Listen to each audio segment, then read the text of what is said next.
Hello guys, this is the chapter 3 from the book An Alien Hand. The very first question of this chapter 3 is pick out two phrases which describe the desert as most people believe it is.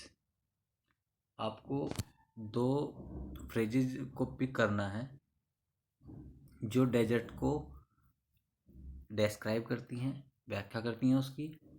जैसा कि पहली बात है pick out two phrases which describe the desert as specialists see it.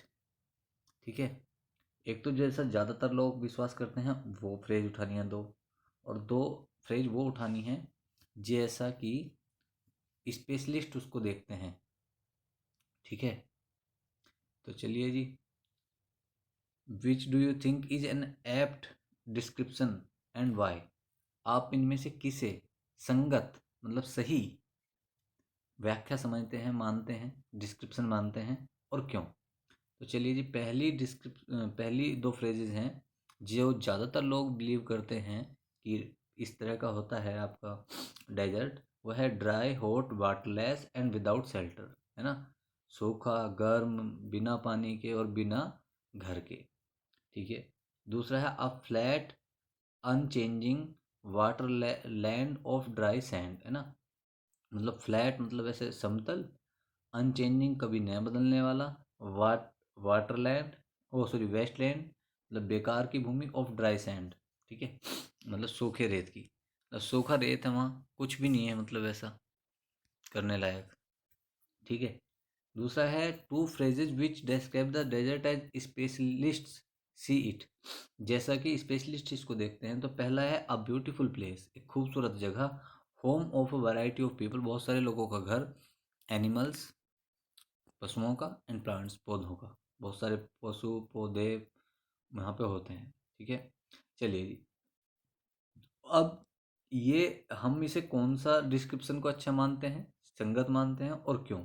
तो वह है the description of the desert as specialists see it more apt as their description is based on actual studies, ना। जो वास्तविक अध्ययन किए गए हैं उनके आधार पर उनका जो स्पेशलिस्ट्स का जो व्यू है वो रखा गया है, and not just on beliefs and beliefs and assumptions. और केवल बिलीव्स यानी कि मान्यताओं, और अजप्शन यानी कि किसी चीज़ को अज्यूम कर लेना, उसी पर ये आधारित नहीं है केवल। ठीक है, चलिए जी, सेकंड क्वेश्चन आपका है। सेकंड में कहता है the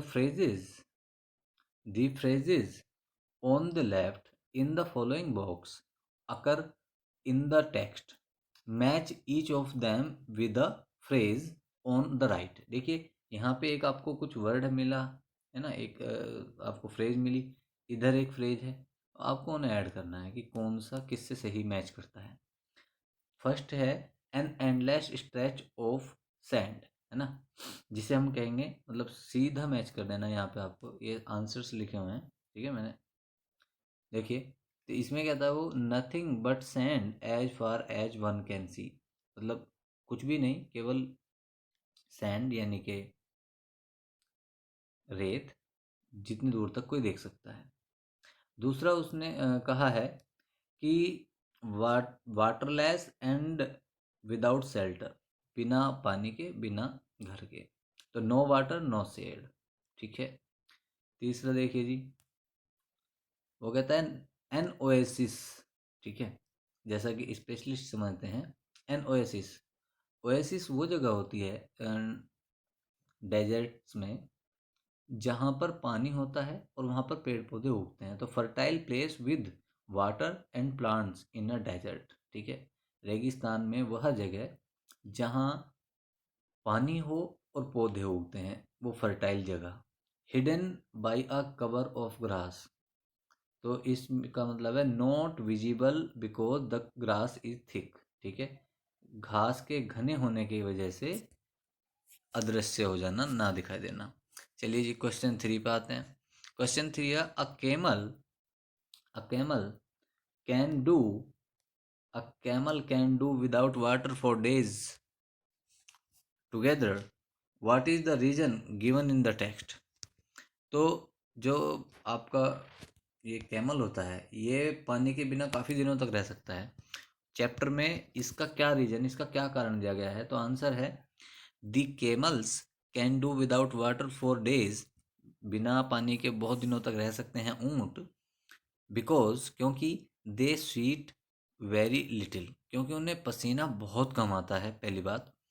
they can stand high body temperature, ठीक है, वे अपने बॉडी टेम्परेचर को ऊंचा कर सकते हैं। They do not need to sweat, तो उन्हें जब वो बॉडी टेम्परेचर को बाहर के टेम्परेचर से मैच कर लेंगे तो पसीना नहीं आएगा। पसीना तभी आता है जब बाहर का टेम्परेचर ज़्यादा और बॉडी का टेम्परेचर कम हो।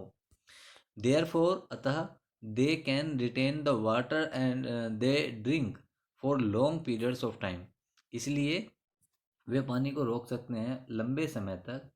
जो वो पीते हैं, जिस पानी को उन्होंने पिया है उसे वे लंबे समय तक अपने अंदर रोक सकते हैं। सेकंड क्वेश्चन देखिए जी, फोर्थ नंबर का। How do the smaller desert animals fulfil their need for water. जो डेजर्ट के छोटे जीव जंतु होते हैं वो अपनी पानी की प्यास को वहाँ पर कैसे बुझाते हैं, कैसे अपने प्यास का निवारण करते हैं। तो चलिए जी, नेक्स्ट क्वेश्चन का आंसर आपका है the smaller desert animal do not drink water. जो छोटे जीव होते हैं, एनिमल्स होते हैं आपके डेजर्ट में, वो पानी नहीं पीते। They burrow underground during the hot day. जब गर्म दिन होता है तो वे नीचे जमीन के अंदर होल बना लेते हैं, अंदर बिल बना लेते हैं। And came out at night to see to eat, और खाने के लिए जब उन्हें खाने की भूख लगती है तो रात को ही बाहर आते हैं। Some of them eat other animal, कुछ ऐसे होते हैं जो दूसरे एनिमल्स को खाते हैं, and get the water they required, और उस दूसरे एनिमल से वो अपना वो पानी प्राप्त कर लेते हैं जो उन्हें चाहिए, ठीक है। From the moisture in the meat, जो मीट के अंदर जो मॉइस्चर है उसी से उन्हें वो अपना रिक्वायर्ड वाटर मिल जाता है। Others eat plants and seeds, कुछ पौधों को और फलों को खाते हैं, बीजों को खाते हैं। And get the water they required from the plant juice, और जो उसके अंदर पानी होता है, फल के, फूल के, या पौधे के, या बीज के, उससे वो अपनी रिक्वायरमेंट को पूरा कर लेते हैं। ओके जी, समझ में आया। Next question is question fifth. इसमें वो कहता है इन अ डेजर्ट, एक डेजर्ट में the temperature rises during the day, दिन में तो टेम्परेचर बढ़ जाता है। And falls rapidly at night, और रात को बहुत तेजी से कम होता है, बहुत तेजी से। वाई, ऐसा क्यों? तो देखिए इसका सिंपल सा रीजन है जी। कहते हैं इन ह्यूमिड क्लाइमेट्स, जो ह्यूमिड क्लाइमेट्स होता है, आर्द्रता वाला जो मौसम होता है, the moisture in the air acts like a blanket. तो वहाँ पे ना जो मॉइस्चर होती है, जो नमी होती है वातावरण में, वो एक कंबल की तरह काम करती है। And protect the earth surface from the hot rays of the sun, और वो क्या करती है, जो सूरज से गर्म किरणें आती हैं उन्हें उससे सुरक्षा देती है धरती को। The absence of the blanket in desert lands, अब क्योंकि वहाँ पे तो नमी की वो परत, वो अ, जो मतलब एक सतह है वो नहीं है, तो वहाँ क्या होता है in desert lands causes the desert to heat up rapidly. तो वहाँ पे डेजर्ट जो है ना वो तेज़ी से गर्म हो जाते हैं ड्यूरिंग द डे, दिन में। And to cool off rapidly at night, और शाम को इसी तरह से वो जल्दी से ठंडे भी हो जाते हैं। अगर वो ब्लैंकेट होता, वो होती ऊपर उसके एक परत, तो उस परत की वजह से वो गर्म भी धीमे धीमे होता है और रात को ठंडा भी धीमे धीमे होता है, जहाँ पे थोड़ी मॉइस्चर होती है एटमॉस्फेयर में। नेक्स्ट क्वेश्चन देख लेते हैं। नेक्स्ट क्वेश्चन कहता है, जो पेज नंबर 19 पर आपके मिलेंगे, कहता है desert, describe a desert in your own way. अपने अपने आप के तरीके से, अपने खुद के नज़रिए से आप एक डेजर्ट को डिस्क्राइब कीजिए। Write a paragraph and read it loud to your classmate. एक पैराग्राफ लिखिए और अपने क्लासमेट के सामने आप इसे ऊंची आवाज़ में बोलिए, ठीक है। Maybe your teacher will not do this question in your notebook, but आपकी नॉलेज के लिए हम बता दे रहे हैं। The this question requires you to use your own perspective as well as your analytical skill. ठीक है, इस क्वेश्चन में आपके खुद के जो पर्सपेक्टिव है, जो आपकी सोच है, वो चाहिए होगी, और एनालिटिकल स्किल चाहिए होगा, मतलब आप किसी चीज़ को किस तरह से देखते हैं। The answer to the question would vary from one person to another. अब ये सबके पर्सन क्वेश्चन का आंसर अलग अलग हो सकता है।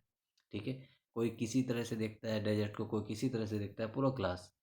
It is suggested that you read the text carefully and try attempting it on your own। तो मतलब यही कहा जाएगा कि आप इसे पूरे चैप्टर को अच्छे से एक बार पढ़ें, एक बार पूरा इसका अध्ययन करें, और फिर खुद से इस क्वेश्चन के बारे में सोचें, खुद से एक बार इस क्वेश्चन का आंसर लिखने की कोशिश करें। ठीक है जी।